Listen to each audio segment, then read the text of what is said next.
السلام علیکم۔ چلیے سلطان ایوبی کے زندگی کے بارے میں سنتے ہیں۔ رحمۃ اللہ وبرکاتہ۔ الحمد للہ رب العالمین، والصلاة والسلام علی سید الانبیاء والمرسلین، اما بعد فاعوذ باللہ من الشیطان الرجیم، بسم اللہ الرحمن الرحیم، والذین جاہدوا فینا لنہدینہم سبلنا وَإِنَّ اللَّهَ لَمَعَ الْمُحْسِنِينَ۔ صدق اللہ مولانا العظیم وصدق رسولہ النبی الامین المتین الکریم، ونحن علی ذلک لمن الشاہدین والشاکرین، والحمد للہ رب العالمین۔ حصول برکت کے لیے حضور اکرم سید عالم نور مجسم ارواحنا فدا محمد رسول اللہ صلی اللہ تعالیٰ علیہ وسلم کی پر نور بارگاہ میں درود و سلام کا ہدیہ پیش کر لیجیے۔ اللہم صلی علی سیدنا و شفیعنا و حبیبنا و مولانا محمد و بارک وسلم، صلاۃ و سلام علیک یا رسول اللہ صلی اللہ تعالیٰ علیہ وسلم۔ اسلام کی تاریخ جن آبدار موتیوں سے پر ہے، یہ ہماری نوجوان نسل کے لیے بہت بڑا المیہ ہے کہ وہ اپنے بزرگوں کی اس مقدس تاریخ اور ہسٹری کو چھوڑ کر کے آج دنیا کی اندھیریوں کے اندر بھٹکتے ہوئے نظر آتے ہیں۔ اللہ رب قدیر نے اسلام کو ایسے تابناک موتی عطا فرمائے کہ ان میں سے بندہ کسی بھی ایک کے نقش قدم پہ چلے تو اس کی زندگیوں کے اندر بہار آ جائے۔ اور یہ بڑے افسوس کی بات ہے کہ ہماری نوجوان نسل اپنے بزرگوں کی روایات سے کٹ کر کے آج الگ ہی ڈھنگ سے زندگی گزار رہی ہے۔ میں چاہوں گا کہ آج کی اس محفل میں اسلامی ہسٹری اور اسلامی تاریخ کا ایک روشن باب آپ کے سامنے رکھوں، تاکہ ہمارے نوجوانوں کے دلوں میں یہ ولولہ پیدا ہو کہ وہ اپنے اسلاف کی روایتوں سے جڑنے کی کوشش کریں۔ آپ تاریخ اسلام کا 6 صدی کا دور مطالعہ کریں۔ 6 صدی ہجری میں جب خلافت عباسیہ ٹوٹ پھوٹ کا شکار ہو رہی تھی، زوال پذیر ہو رہی تھی، اور سلاطین سلجوقیہ آپس کے اندر لڑائی کی وجہ سے دن بدن پسپائی کی طرف جا رہے تھے، اس دور کے اندر پادریوں اور پوپ کی طرف سے اسلام اور مسلمین کے خلاف زہریلی تقریریں کر کے ایک بہت بڑا ایک ہوا کھڑا کیا گیا تھا۔ مسلمانوں کے خلاف جھوٹی مظالم کی داستانیں گھڑی گئی تھی۔ آپ کو پتہ ہے حضرت عمر فاروق رضی اللہ تعالی عنہ کے زمانے میں جب بیت المقدس فتح ہوا، تب سے 6 صدی ہجری تک یہ مسلمانوں کے پاس میں رہا۔ تو جب 6 صدی میں مسلمان خلافت عباسیہ زوال پذیر ہوئی، سلجوقی سلاطین بہم دست بگریباں ہوئے، تو پھر صلیبیوں نے، پوپ وغیرہ نے تقریروں کے ذریعے پوری دنیا کے عیسائیوں میں آگ لگائی، اور پھر جرمن، فرانس، اٹلی، انگلینڈ اور بے شمار یورپی ممالک کا ایک بڑا لاکھوں کا 13 لاکھ کا جتھا اسلامی ممالک کے اوپر حملہ آور ہوا تھا۔ وہ ایک بڑی خون چکاں اور بڑی جو ہے وہ دردناک تاریخ ہے۔ جو بھی آج اس کو پڑھتا ہے تو اس کی آنکھوں کے اندر بے ساختہ آنسو آ جاتے ہیں۔ وہ 1099 عیسوی کی وہ تاریخ آپ پڑھ کر کے دیکھیں، وہ پورا کا پورا جتھا جب اسلامی ممالک کے اوپر حملہ آور ہوا اور یکے بعد دیگرے مسلمان ممالک ان کے قبضے میں جاتے رہے، ایک کے بعد ایک کرتے ہوئے جب اسلامی ممالک پر انہوں نے فتح پائی، اور آخر وہ دن بھی آیا جب 1099 کے اندر 90 یا 91 سال کے بعد میں صلیبیوں نے بیت المقدس اور فلسطین پہ قبضہ کیا۔ وہ تاریخ مسلمانوں کی تاریخ میں نہیں بلکہ خود انگریزوں اور یورپ اور عیسائیوں اور صلیبیوں کی تاریخ میں آپ پڑھ کے دیکھیں، وہ جب داخل ہوئے تھے بیت المقدس کے اندر، الاقصی کے اندر، تو اس وقت انہوں نے کیا کیا کیا تھا وہ خود لکھتے ہیں۔ 1 لاکھ مسلمانوں کو قتل کیا گیا اور الاقصی کے اندر 70,000 مسلمانوں کو شہید کیا گیا، بچوں کو پکڑ پکڑ کر کے دیواروں سے مار کر کے ہلاک کیا گیا، قلعوں کی چھتوں سے بچوں کو پھینک کر کے شہید کیا گیا، اور اس کی جو تاریخ انہوں نے لکھی ہے کئی ہفتوں تک اس الاقصی بیت المقدس کے اندر مسلمانوں کے قتل عام کا سلسلہ جاری رہا، اور پھر یہاں تک کہ ایک مورخ نے جو ایک صلیبی کمانڈر نے اپنے ایک دستاویز میں یہ بات لکھی ہے ان عیسائیوں کو خبر دینے کے لیے کہ اے لوگوں، اگر تم یہ جاننا چاہتے ہو کہ ہماری فوج جب بیت المقدس الاقصی میں داخل ہوئی تو ہم نے کیا کیا، وہ پوری باتیں میں تم کو نہیں بتا سکتا، بس صرف اتنا بتا دیتا ہوں، ہم لوگ جب معبد سلیمانی کے اندر داخل ہوئے تو معبد سلیمانی کے اندر ہمارے گھٹنے تک مسلمانوں کا خون بہہ رہا تھا۔ وہ ایک ایسی دردناک تاریخ ہے، اور پھر اس کے بعد میں 40 سال تک مسلمانوں کے اندر جمود رہا، بڑا سکون اور بڑا جو ہے وہ سکوت طاری رہا۔ اللہ رب قدیر نے 40 سال کے بعد میں ایک مرد حق کو، مرد مجاہد کو، جس کا نام عماد الدین زنگی تاریخ میں آتا ہے، اس کو اللہ رب قدیر نے اس کو حوصلہ دیا، اور پھر وہ اپنے دربار میں موجود ہے۔ ایک نوجوان اس کے دربار میں آتا ہے اور آ کر کے کہتا ہے کہ الریا کے علاقے پر عیسائیوں کا قبضہ ہوا ہے، مسلمانوں کو بے دریغ قتل کیا گیا، اور انہوں نے جو مظالم کیے تھے وہ نوجوان عماد الدین جنگی کو پوری داستان سناتا ہے۔ تو عماد الدین جنگی نے اپنے کمانڈوز کو جمع کر کے یہ کہا تھا کہ کل ظہر کے وقت میں میری تلوار الریا میں ہوگی، کون میرا ساتھ دے گا؟ کوئی نہیں بولا کہ یہ کیسے ہو سکتا ہے، 90 میل کے فاصلے پر ہم کل کیسے پہنچ سکتے؟ ایک نوجوان کھڑا ہوا اور کھڑا ہو کر کے کہتا ہے کہ سلطان کل ظہر کے وقت الریا میں جب آپ جائیں گے تو میں آپ کا ساتھ دوں گا۔ لوگ کہنے لگے بچے ہیں، جا کر کے کھیل کرو، تمہارا یہ کام نہیں ہے جنگ کرنا۔ تو سلطان عماد الدین زنگی نے کہا تھا کہ یہ بچہ ضرور میرا ساتھ دے گا۔ دوسرے دن ظہر کے وقت میں الریا میں جب عماد الدین جنگی کا لشکر پہنچا، عیسائیوں کے ساتھ میں گھماسان کی جب جنگ ہوئی، اس جنگ کے اندر عیسائیوں کا بادشاہ عماد الدین زنگی کے مقابلے کے اندر جب آیا، وہ پورا کا پورا لوہے سے ڈوبا ہوا تھا۔ سلطان نے وار کیا تو بچا گیا، لیکن جب سلطان کو قتل کرنے کے لیے وہ آگے بڑھا، وہی نوجوان آیا اور اس بادشاہ کے 2 ٹکڑے کر دیے، اور اللہ رب قدیر نے مسلمانوں کو فتح عطا فرمائی اس جنگ میں۔ یہ پہلا موقع تھا 40 سال کے بعد میں جب مسلمانوں کو دوبارہ عیسائیوں پر فتح ملی تھی، اور اس نوجوان کا نام تاریخ کے اندر آج بھی محفوظ ہے۔ دنیا آج اسے سلطان صلاح الدین ایوبی رحمت اللہ تعالی علیہ کے نام سے جانتی ہے۔ حضرات مکرم، یہ تاریخ کا وہ ایک ایسا باب ہے جو ہماری نوجوان نسلوں کی نگاہوں سے بالکل اوجھل ہو چکا ہے، لیکن قدرت نے اتنا موقع نہیں دیا عماد الدین زنگی کو کہ وہ زیادہ دن تک ان صلیبیوں کا مقابلہ کرتا۔ ایک غلام نے عماد الدین کو شہید کر دیا، لیکن جو لوگ دنیا سے جاتے ہیں اپنے پیچھے بڑا جانشین چھوڑ کے جاتے ہیں، وہ دنیا سے تو چلے جاتے ہیں لیکن وہ مرتے نہیں ہیں، وہ اپنے جانشین کی شکل کے اندر زندہ رہتے ہیں۔ انہوں نے اپنا جانشین جن کو چھوڑا تھا، تاریخ اسے سلطان نور الدین زنگی کے نام سے جانتی ہے۔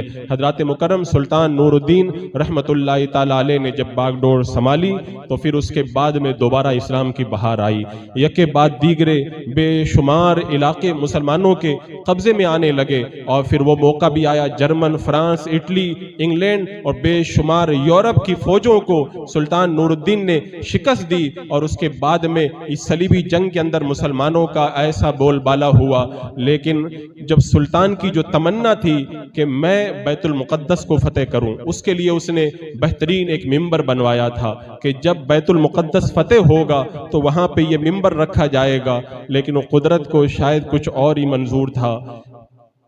ایک قلعے کے اندر، ایک چھوٹے سے خیمے کے اندر سلطان مصروف عبادت تھے، اللہ کی بارگاہ میں دعا کر رہے تھے سلطان نور الدین، تبھی موت کے فرشتے نے دستک دی، اور یہ سلطان اپنا مقصد پورا کیے بغیر دنیا سے کوچ کر گئے، لیکن جاتے جاتے یہ بھی اپنا بڑا جانشین چھوڑ کر کے گئے، جنہیں دنیا سلطان صلاح الدین ایوبی رحمت اللہ تعالی علیہ کے نام سے جانتی ہے۔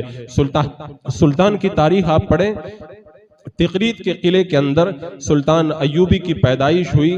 بچپن ہی سے ان کے دل و دماغ کے اندر یہ خیال تھا مجھے بہترین عالم بننا ہے۔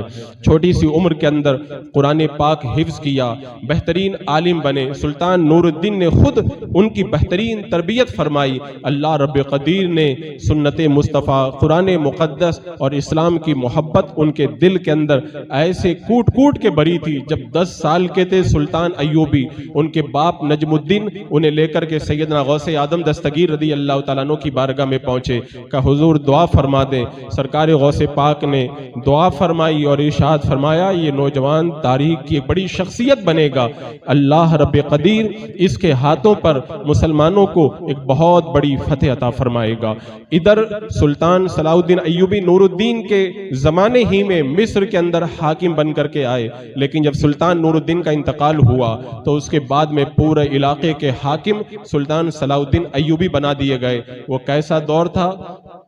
وہ پورا دور تو مختصر سے وقت میں آپ کی نگاہوں کے سامنے نہیں رکھا جا سکتا، خلاصہ اس کا یہی ہے۔ مصر میں جب سلطان ایوبی نے باغ ڈور سنبھالی ہے، مصر کے نوجوان شراب میں ڈوبے ہوئے تھے، عورت میں ڈوبے ہوئے تھے، دنیا کے نشے میں غرق تھے، جگہ جگہ عیاشیوں کے اڈے قائم تھے۔ سلطان نے اس منظر کو بھی دیکھا اور دوسری طرف شیعت، رافضیت، باطنیت اور اسماعیلیت ان گمراہ فرقوں کا پورا دبدبہ مصر، عراق اور شام کے اندر تھا۔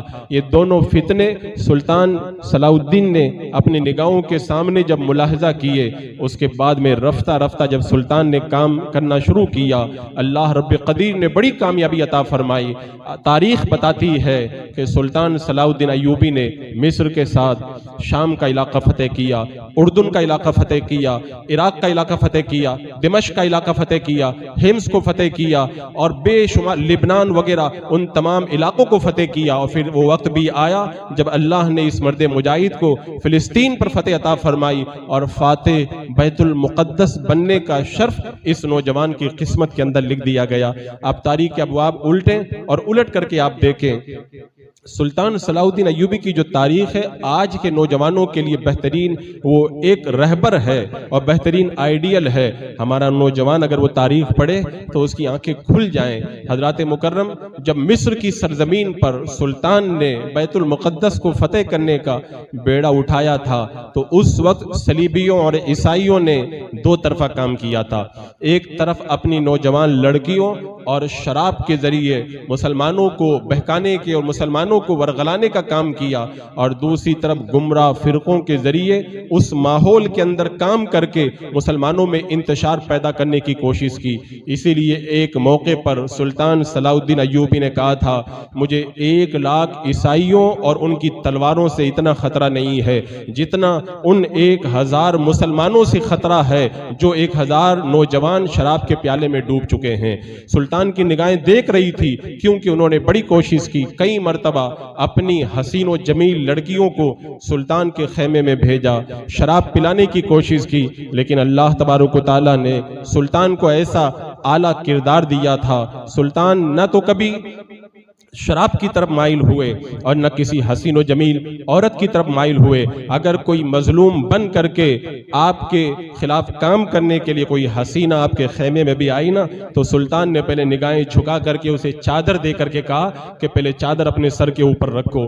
بڑے سے بڑے مضبوط اعصاب والا بندہ بھی حسن کو دیکھ کر اور نشے کو دیکھ کر کے پگھل جاتا ہے۔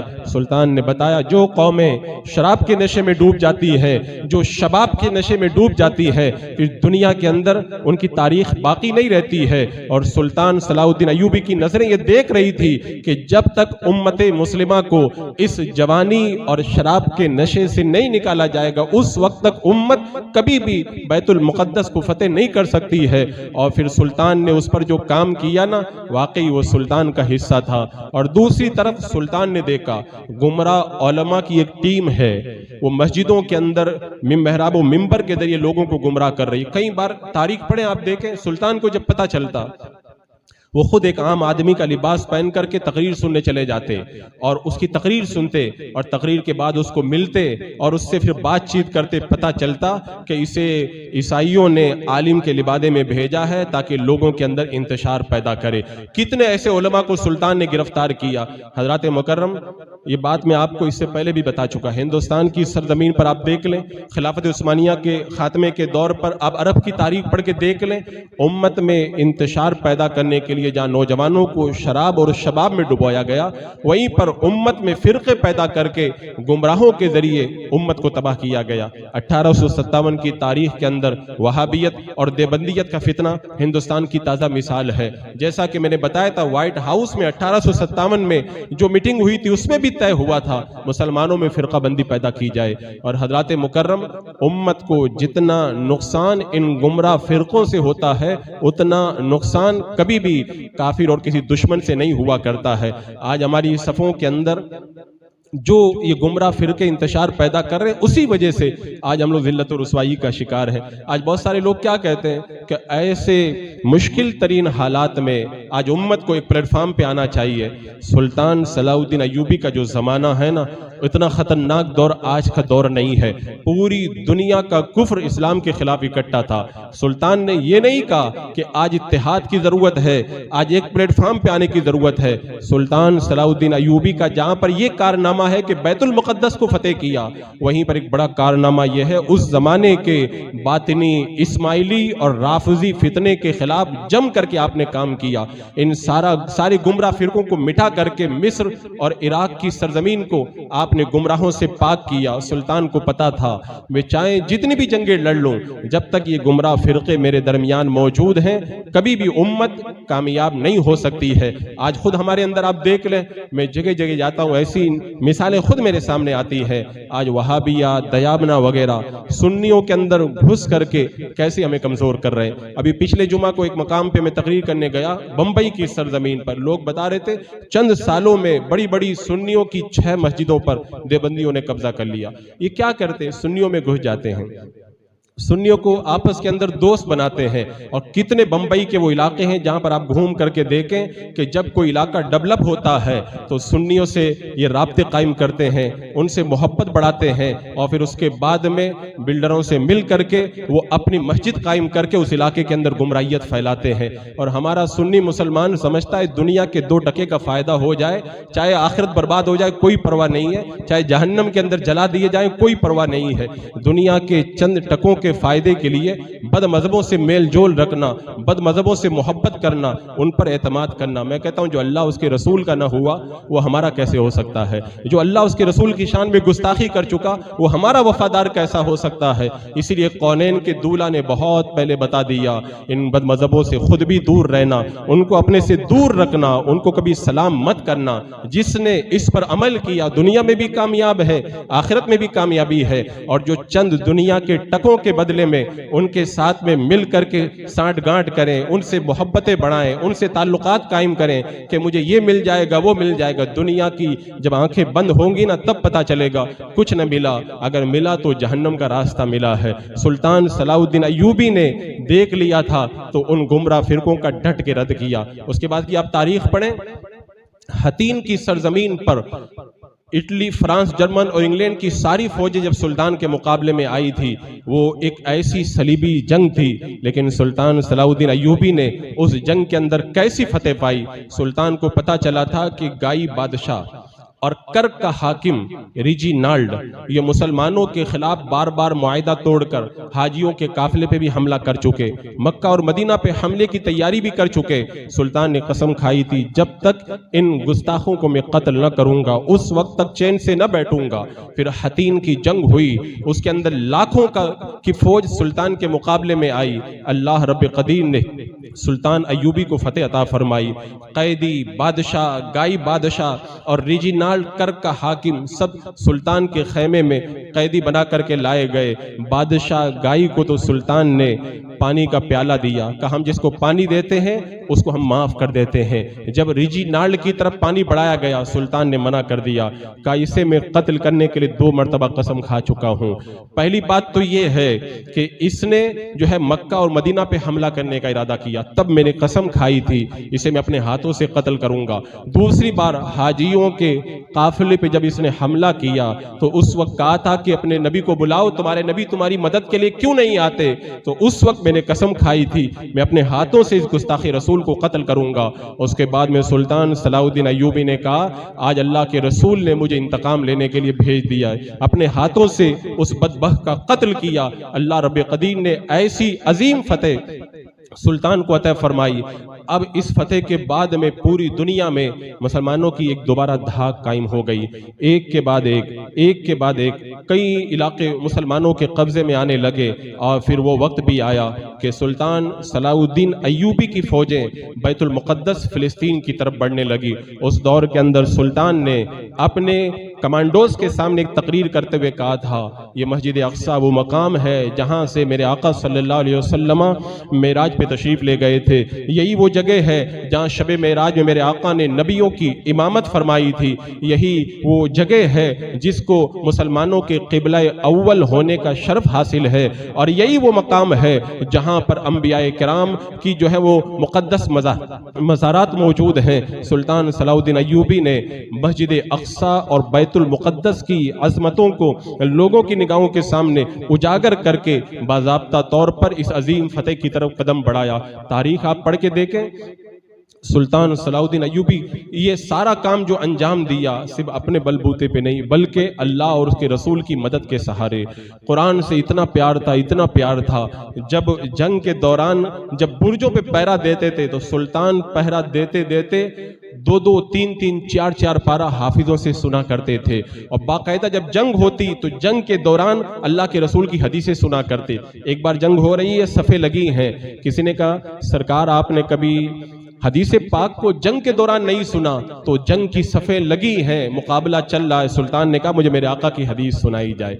اللہ کے رسول سے اتنا پیار، حاکم مدینہ نے ایک تحفہ بھیجا سلطان صلاح الدین ایوبی کے پاس، لکھا تھا اتنا قیمتی تحفہ آج تک کسی کو نہیں دیا گیا۔ جب اس کو کھولا تو اس کے اندر ایک کھجور کی چھال کا پنکا تھا۔ سلطان نے کہا یہ کیا ہے؟ تو اس پہ لکھا تھا میرے آقا صلی اللہ علیہ وسلم کے روزے سے جو ملا ہوا کھجور کا درخت ہے، اسی درخت کے پتوں سے یہ پنکھا بنایا گیا۔ سلطان نے جب دیکھا نا تو آنکھوں میں آنسو آ گئے، چوم لیا اور سر پہ رکھ کے کہا کہ آج تک ایسا تحفہ واقعی مجھے کسی نے نہیں دیا ہے۔ اللہ کے رسول سے ایسا پیار، خود سلطان صلاح الدین ایوبی کے جو بینئی ہیں شاہ اربل ابو مظفر رضی اللہ تعالیٰ عنہ، یہ میرے آقا علیہ السلام کا جب میلاد مناتے تھے نا تو میلاد کے دن 5000 بھنے ہوئے بکرے تیار کراتے، 10,000 مرغوں کو ذبح کرواتے، 30,000 باضابطہ طور پر بڑے بڑے جو ہے وہ مٹھائیوں کے تھال لائے جاتے، اور 1 لاکھ دودھ کے پیالوں کو رکھا جاتا، پھر میرے آقا کا میلاد پڑھا جاتا۔ یہ عاشق رسول کی جماعت تھی۔ سلطان کو اللہ تبارک و تعالیٰ نے ایسا عشق رسول عطا فرمایا تھا کہ میرے آقا کا جب نام سنتے تھے نا تو جھوم جاتے تھے، انہیں پتا تھا کہ جو کچھ ملا ہے کونین کے دولہا کے صدقے میں ملا ہے۔ یہی وجہ ہے کہ گمراہوں کے خلاف ہر وقت ننگی تلوار رہا کرتے تھے اور گمراہوں کا ڈٹ کر کے رد کیا کرتے۔ سلطان صلاح الدین ایوبی رحمۃ اللہ تعالیٰ علیہ جب بیت المقدس کی طرف بڑھے، اللہ رب قدیر نے ان کی ہر مقام پر مدد فرمائی۔ یہ رجب کی 15 تاریخ تھی، ادھر ایک ایسی جنگ تھی جس کے اندر پورا یورپ ابل پڑا تھا، وہ ایک مذہبی جنگ سمجھ کر کے سلطان کے مقابلے میں آئے تھے، کئی دنوں تک جنگ چلتی رہی، آخر اللہ تبارک و تعالیٰ نے مسلمانوں کو ایسی فتح عطا فرمائی۔ 27 رجب کو مسلمانوں کی فوج بیت المقدس مسجد اقصی میں داخل ہوئی۔ آج کا دن وہی دن تھا جس دن میرے آقا کو معراج ہوئی تھی، اور آج کے دن سلطان صلاح الدین ایوبی اسی مسجد اقصی کے اندر داخل ہو رہے تھے۔ سلطان نور الدین نے جو منبر بنایا تھا وہ اپنی تمنا لے کے دنیا سے رخصت ہو گئے تھے، وہی ممبر لایا گیا اور اس ممبر کو رکھا گیا مسجد اقصی میں، اور پھر جمعہ کی وہ نماز ہوئی، کفر کے نشانات کو مٹایا گیا، اسلام کی بہار آئی۔ 91 سال کے بعد میں دوبارہ بیت المقدس مسلمانوں کے ہاتھوں کے اندر آیا۔ میں نے بتایا تھا 90 سال پہلے عیسائیوں نے جب فتح کیا تھا، لاکھوں مسلمانوں کے خون کی ہولی کھیلی تھی، بچوں عورتوں کو شہید کیا تھا، اور گھٹنوں تک خون مسلمانوں کا کئی دن تک بہتا رہا۔ لیکن جب سلطان نے فتح کیا نا، وہ صرف چند جو ہے وہ جزیے کے پیسوں کے بدلے سب کو چھوڑ دیا۔ ملکہ سے کہا جتنا مال لے جانا ہے تم لے جا سکتی ہو، بڑے بڑے کمانڈوز کو چھوڑ دیا، جو بھی آپ کی بارگاہ میں آتا اسے معاف کر دیتے، نہ تو کسی کو قتل کیا نہ کسی پر ظلم کیا۔ ایک انگریز مورخ لکھتا ہے سلطان صلاح الدین ایوبی کے بڑے ہونے کے لیے اگر اور کوئی خوبی نہ ہو تو یہی خوبی کافی ہے کہ اللہ نے دشمنوں کے بارے میں بھی اس کے دل کے اندر ایسا رحم عطا فرمایا تھا۔ ایک مورخ نے تو یہاں تک لکھا 90 سال پہلے اسی سرزمین پر مسلمانوں کے ساتھ ہونے والے مظالم، اور آج 90 سال کے بعد میں مسلمانوں کا رحم و کرم دیکھ کر کے دل یہ گواہی دیتا ہے کہ اللہ نے اس سلطان کو بڑا عظیم سلطان بنایا ہے۔ ایک بہت بڑا انگریز مورخ دانتے لکھتا ہے، وہ لکھتا ہے کہ مجھے اپنے انسان ہونے پر فخر ہے کیونکہ اللہ نے انسانوں کے اندر سلطان صلاح الدین ایوبی کو پیدا فرمایا ہے۔ بتاؤ غیر بھی فخر کریں جس کی ذات کے اوپر، لیکن حضرات مکرم سلطان جب پہنچے تھے اندر بیت المقدس میں کیسی کیفیت ہوگی، آنکھوں سے آنسو بہ رہے ہیں، آنکھوں سے آنسو بہ رہے ہیں۔ آج وہ وقت یاد کر رہے ہیں کہ 90 سال تک کفر کے اندر بیت المقدس ڈوبا ہوا تھا، لیکن یہ ایک بڑا اہم مرحلہ تھا۔ پوری دنیا کی عیسائی طاقتیں ابل پڑی کہ اب بیت المقدس کو آزاد کرانا ہے۔ لاکھوں کی فوج نے محاصرہ کر لیا بیت المقدس کا۔ سلطان صلاح الدین ایوبی کو جب یہ پتا چلا، بحری بیڑا یہ مسلمانوں کے لشکر کی طرف بڑا، رات کا وقت ہے، سلطان اپنے حجرے کے اندر رو رو کر کے دعا کر رہے ہیں رب کی بارگاہ میں۔ صبح کا وقت ہوا، جب باہر نکلے ایک بزرگ اللہ کے ولی کھڑے تھے، کہا صلاح الدین تمہیں مبارک ہو، رات میں تمہاری آنکھوں سے بہنے والے آنسوؤں نے ان عیسائیوں کے بیڑے کو سمندر کے اندر غرق کر دیا ہے۔ اور ایک راوی کا تو بیان ہے، ایک بار لاکھوں کی فوج جب بیت المقدس کو آزاد کرانے کے لیے حملہ آور ہوئی، ایسا لگتا تھا اب بیت المقدس مسلمانوں کے ہاتھوں سے نکل جائے گا۔ سلطان رات کا وقت ہے، رو رہے تھے، تو راوی کہتے ہیں میں نے کہا حضور آپ رونا بند کریں، کل جمعہ کا دن ہے، بیت المقدس میں جائیں، میرے آقا کو جہاں پہ معراج ہوئی تھی وہاں پہ جا کے آپ دعا کریں۔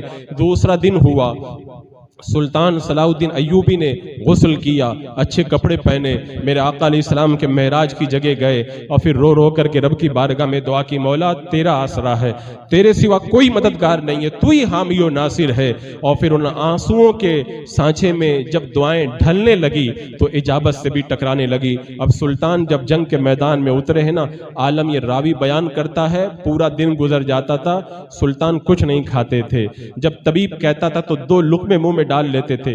ایک عجیب کیفیت طاری تھی اسلام کے نام پر مر مٹنے کی۔ اور راوی نے تو یہاں تک لکھا جمعہ سے لے کے اتوار تک 3 دن گزر گئے، سلطان نے ایک لقمہ بھی اپنے حلق کے نیچے نہیں اتارا۔ ایک کیفیت طاری ہے کہ اسلام کے اس مقدس قلعے کی حفاظت کرنا ہے، اللہ رب قدیر کی بارگاہ کے اندر اگر خود کی قربانی پیش کرنا پڑے تو مجھے یہ تو گوارا ہے۔ اور پھر وہ دعائیں قبول ہوئیں، باب اجابت سے ٹکرائی، اللہ رب قدیر نے پھر وہ موقع عطا فرمایا۔ ساری 5 سال کی جنگ کے بعد ساری لاکھوں کی فوج چھٹ گئی اور صلح پہ معاہدہ ختم ہوا۔ سلطان نور الدین جنگی نے سلطان صلاح الدین ایوبی نے اللہ کا شکر ادا کیا۔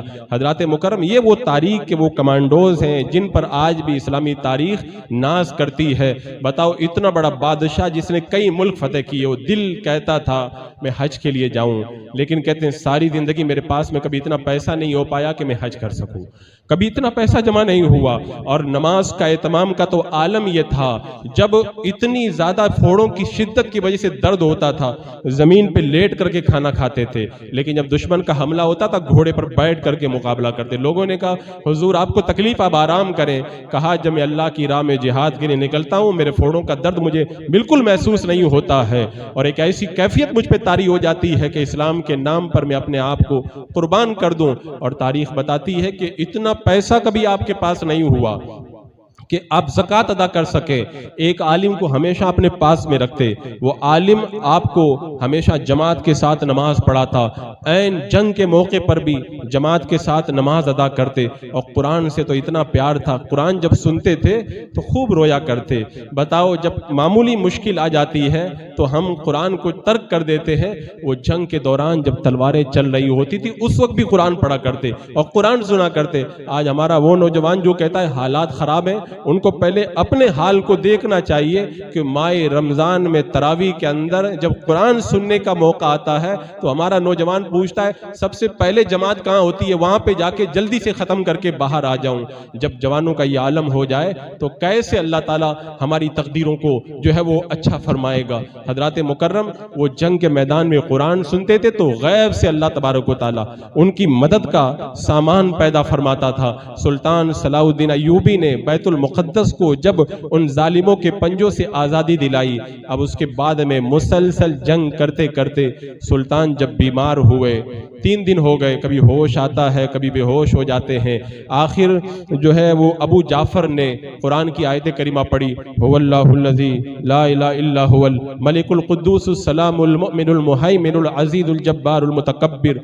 سلطان نے آنکھیں کھول دی اور لبوں پہ ایک مسکراہٹ آئی، اور پھر مسکراتے ہوئے ایسے جاں آفری کے سپرد کی کہ تاریخ کے اندر مورخ لکھتا ہے سیدنا ابو بکر صدیق، عثمان غنی، مولا علی، حضرت عمر فاروق، ان خلفائے راشدین کے وصال کے بعد میں اگر مسلمانوں کو صدمہ ہوا تھا کسی کے انتقال کا تو وہ سلطان صلاح الدین ایوبی کے انتقال کا صدمہ ہوا تھا۔ لوگوں نے اپنے گھروں کے دروازے بند کر لیے، خاموش ہو کر کے بیٹھ گئے، اور آپ کو یہ سن کر کی تعجب ہوگا، سلطان کا جب انتقال ہوا نا، ترکے میں صرف 1 دینار چھوڑا، 47 درہم چھوڑے، نہ کوئی باغ چھوڑا، نہ کوئی مکان چھوڑا، نہ کوئی جائیداد چھوڑی۔ اور جب کفن پہنانے کی باری آئی تو اتنا پیسہ نہیں تھا کہ جس سے کفن خریدا جائے، تو پیسہ قرض لے کر کے سلطان کا کفن خریدا گیا۔ یہاں تک کہ قبر میں جب گھاس کے پولے خریدنے کی باری آئی تو گھاس کے پولے بھی قرض لے کر کے سلطان کی قبر کے اندر رکھے گئے۔ وہ مرد مجاہد جس نے اپنی زندگی پوری کی پوری یا تو خیمے میں گزار دی یا گھوڑے کی پیٹھ پہ گزار دی، اور اپنے خاص سے ایک مرتبہ کہا تھا میرا دل یہ چاہتا ہے میں دنیا کے لوگوں کو چھوڑ دوں، ساحل کے کنارے پہ نکل جاؤں، ان جزیروں میں جاؤں اور جا کر کے اسلام کا پرچم بلند کروں، اور یا پھر اسلام کی راہ کے اندر خود شہید ہو جاؤں۔ سلطان صلاح الدین ایوبی رحمت اللہ تعالی علیہ نے بہت پہلے دیکھ لیا تھا، کہا تھا میری نظریں دیکھ رہی ہیں بیت المقدس اور فلسطین کا علاقہ ہمیشہ خون کے اندر ڈوبا رہے گا۔ اللہ نے اس کو نگاہیں عطا فرمائی تھی، اسی لیے سلطان نے اپنی دوربین نگاہوں سے دیکھ کر کے بہت پہلے کہا تھا کہ اگر کسی قوم کو تباہ کرنا ہو تو اس قوم کو جو ہے وہ عیاشی کے اندر ڈبو دیا جائے، اور فرمایا جس قوم کا نوجوان بیدار رہتا ہے وہ قوم ہمیشہ ترقی کرتی ہے۔ اور ایک موقع پہ سلطان نے کہا تھا خدا نہ کرے اگر مسلمانوں کا بیڑا اگر کبھی غرق ہوگا تو کافروں کے ہاتھوں نہیں، خود مسلمانوں کے ہاتھوں غرق ہوگا۔ میری نگاہیں دیکھ رہی ہیں، سلطان نے کہا تھا میں دیکھ رہا ہوں کہ اسلام کا اگر نام باقی بھی رہے گا تو وہاں پر مسجدیں کم ہوں گی، عیاشی کے اڈے زیادہ ہوں گے۔ اور پھر سلطان نے کہا تھا میری نظریں دیکھ رہی ہیں کہ دشمن ہمیں جس راستے پہ ڈالنا چاہتا ہے کہ ہماری بچیاں بالوں کو کھول کر کے باہر گھومتی رہیں، میں دیکھ رہا ہوں وہ دور آئے گا کہ مسلمانوں کی بچیاں صلیبیوں کی طرح اپنے بالوں کو کھول کر کے گھومیں گی۔ اس مرد قلندر نے اپنی نگاہوں سے جو مستقبل اور فیوچر کا نقشہ دیکھا تھا، آج کئی صدیوں کے بعد میں وہ پورا کا پورا منظر ہماری نگاہوں کے سامنے ہے۔ سلطان نے اس دور میں جو حقیقت ہمیں بتا دی تھی وہ حقیقت یہی ہے کہ جو قوم اپنے اسلاف کی روایتوں کو چھوڑ دیتی ہے پھر وہ قوم زندہ نہیں رہتی بلکہ مردہ ہو جاتی ہے۔ آج ہمارے اندر جو مردگی چھائی ہے، لوگ کہتے ہیں کہ حالات بڑے عجیب ہو رہے ہیں، میں کہتا ہوں کہ اگر ہمارے اعمال اچھے نہ ہوں گے تو ہمارے حالات پھر کیوں نہیں خراب ہوں گے؟ 10 سنبھلو گے تو مٹ جاؤ گے۔ اے ہندی مسلمانوں، داستان تک بھی نہ ہوگی تمہاری داستانوں میں، تمہیں جو ہے وہ موسم کا رخ بھی پہچاننا نہیں آتا۔ ان حالات میں بھی ہمارا نوجوان اتنا جو ہے وہ عیاشیوں کے اندر مگن ہے۔ آج پوری تقریر سن کر بھی ہمارا نوجوان جب جاتا ہے نا تو جو تقریر سننے کے بعد وہی کرتا ہے جس کو کرنے سے منع کیا گیا ہے، تو حالات کیسے بدلیں گے؟ سلطان نے اپنے دور کے اندر عیاشیوں کے اڈوں کو بند کیا، شرابوں پہ پابندی لگائی، گمراہوں کا ڈٹ کے رد کیا۔ آج ہمارا نوجوان انہی چیزوں کے اندر ڈوبا ہوا نظر آتا ہے، بد مذہبوں سے میل جول رکھ کر کے اپنی آخرت کو تباہ کرنے میں لگا ہے۔ نوجوان عیاشیوں میں ڈوبا ہے اور ہمارا بوڑھا جو ہے نا وہ بد مذہبوں کے ساتھ میل جول میں لگا ہوا ہے۔ جب بوڑھے اور جوان سب کا یہ حال ہو جائے تو اس کے بعد میں رحمت کی چھتریاں اللہ قوموں کے اوپر نئی تانا کرتا ہے اور پھر قوم کا زوال آنا یقینی ہو جاتا ہے۔ آج کے اس دور میں نے ایک ہلکی سی جھلک دکھائی ہے۔ اگر کامیابی اور کامرانی کا نقشہ دیکھنا چاہتے ہو تو سلطان کی پوری تاریخ پڑھو، اس مرد مجاہد نے کیا کارنامے انجام دیے تھے، ہماری کامیابیوں کی کیا رائے، کیسے کیسے پگھلایا گیا تھا سلطان کو، لڑکیاں دے کر، شراب دے کر، لیکن سلطان کو اللہ نے اتنا مضبوط کردار دیا تھا، اتنا مضبوط کردار دیا تھا کہ بڑے سے بڑا حسن اور بڑے سے بڑا نشہ بھی سلطان کے پاؤں کو نہ ڈگمگا سکا۔ آج ہم موبائل میں لگے ہیں، انسٹاگرام، فیس بک پہ لگے ہیں، ہمارا دشمن ہمیں عیاشیوں میں ڈبو رہا ہے ان کے ذریعے اور اپنے مقصد کے اندر کامیاب ہو رہا ہے۔ سلطان نے جو کہا تھا آج وہ سب ہو رہا ہے۔ اگر کامیابی چاہتے ہو تو سلطان نے جو بتایا تھا اس نقش قدم پہ چلو، ہزاروں ہزاروں کروڑوں رحمتیں ہو اس مرد مجاہد سلطان صلاح الدین ایوبی رحمت اللہ تعالی علیہ کے مزار پرانوار پر، جس نے اسلام اور مسلمانوں کے لیے اپنی ساری زندگی کو جو ہے وہ لگا دیا تاکہ اسلام کا پرچم پھر بلند ہو اور دنیا کے اندر اسلام کی بہار آئے۔ نسلیں یاد کریں گی سلطان کو، لوگ مر جاتے کوئی نہیں یاد کرتا، یہ جتنے عیاشیوں میں لگے مر جائیں گے کوئی پوچھنے والا بھی نہیں ہوگا۔ آج صدیوں بعد بھی سلطان کو لوگ سلام کرتے، کیوں؟ جو اپنے لیے جیتا وہ مر جاتا ہے اور جو اسلام کے لیے جیتا وہ مر کے بھی لوگوں کے دلوں میں زندہ رہتا ہے۔ اللہ رب قدیر اس مرد قلند پر رحمتوں کی بارشیں نازل کرے، اور خاص طور سے میرا پیغام یہی ہے، ایسے مجاہدین اسلام کی تاریخ پڑھیں جس دور میں سلطان صلاح الدین ایوبی شام کے اندر فتوحات کر رہے تھے، اسی دور کے اندر ہندوستان کے اندر شہاب الدین محمد غوری جو ہے وہ فتوحات کر رہے تھے۔ سلطان شہاب الدین غوری کے سر پر دعائیں تھی خواجہ غریب نواز کی، اور سلطان صلاح الدین ایوبی کے سر پہ دعائیں تھی سرکار غوث پاک رضی اللہ تعالیٰ عنہ کی، اور سلطان نور الدین زنگی کو میرے آقا علیہ السلام کی بارگاہ میں مقام خاص حاصل تھا۔ تو جو بھی کامیاب ہوتا ہے اس کے سر پر کسی نہ کسی بزرگ کا سایہ ضرور ہوتا ہے۔ آج بزرگوں کو چھوڑ کر، علماء کو چھوڑ کے تم کیا چاہتے ہو؟ تم کامیاب ہونا چاہتے ہو؟ کامیابی کو تم بار بار جھنجھوڑ کے ہلا کے دیکھ لو، کامیابی تمہارے قریب نہیں آئے گی۔ ان بزرگوں سے جڑو، وہابیہ دیابنا ہمیں ان بزرگوں سے کاٹ کر کے آج ہمیں جو ہے وہ کس انجام تک پہنچانا چاہتے ہیں۔ میں نے کتنی بار تاریخ بیان کی، تقسیم ہند کے وقت کی تاریخ پڑھو، خلافت عثمانیہ کے ٹوٹنے کے وقت کی تاریخ پڑھو، ہر دور میں وہابیوں نے اسلام کے پیٹھ کے اندر خنجر پھونکا ہے۔ لہذا ہمیشہ ہمیشہ تم اہل سنت کے ساتھ مضبوطی سے کھڑے رہو، اپنے بزرگوں کی تاریخ پڑھو۔ اللہ رب قدیر ہمیں عمل کی توفیق عطا فرمائے۔ السلام علیکم۔ ماشاءاللہ کیا بیان بہت اچھا تھا، اور اس پہ ہم کو اللہ صحیح راستہ دکھائے اور صحیح سمجھ عطا کرے۔